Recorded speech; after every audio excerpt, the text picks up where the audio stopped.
Good day and welcome to another awesome vocabulary lesson. Today, this is Mr. Stitt and we are talking about Week 5 vocabulary. Here are our 6 words for this week.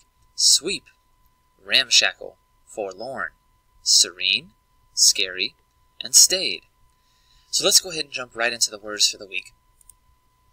The first word this week is sweep. Now this is a verb, so this is an action. It's something that you have to do, and it means to pass the gaze, eyes, over a region or area. So if we look at this image here, it's a beautiful oceanfront view. And I wrote this down. His eyes swept over the countryside. So it's like taking in a panoramic view. Another word for sweep is panoramic view. So looking out, taking in the view, almost like you're in an oceanside hotel and you look out over the balcony and see the wonderful view. You're taking in the whole sweep.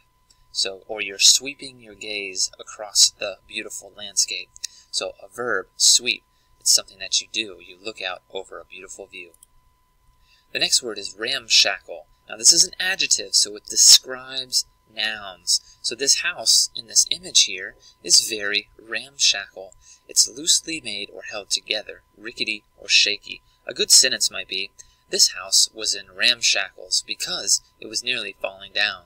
So ramshackle, an adjective used to describe something that's rickety or not well constructed. The next word, forlorn. This is also an adjective, so this is used to describe things. And forlorn means desolate or dreary, unhappy or miserable as in a feeling, condition, or appearance.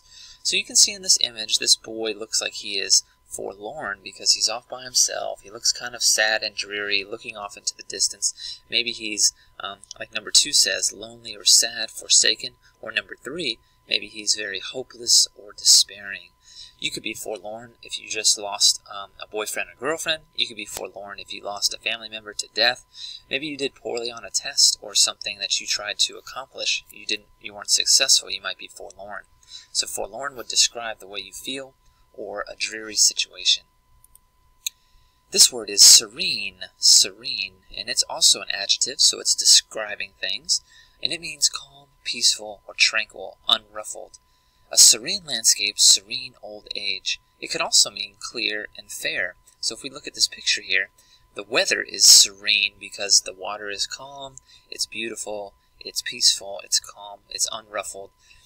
Your emotions could also be serene if you felt calm and peaceful. So serene, peaceful, calm, at ease.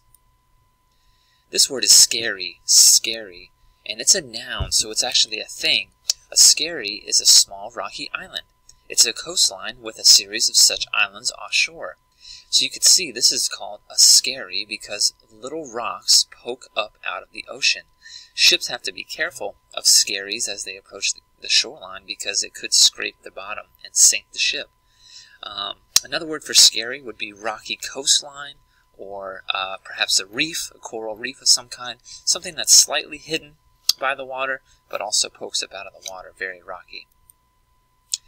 This word is stayed, and it's an adjective, so it describes things, and it means fixed, settled, or permanent. So in this image here, I have someone holding a permanent marker to represent the word stayed, but a person can be stayed in your life. If you have a mother or father or friend that you can really trust and rely on, they're permanent and fixed in your life, you would call them a stayed person.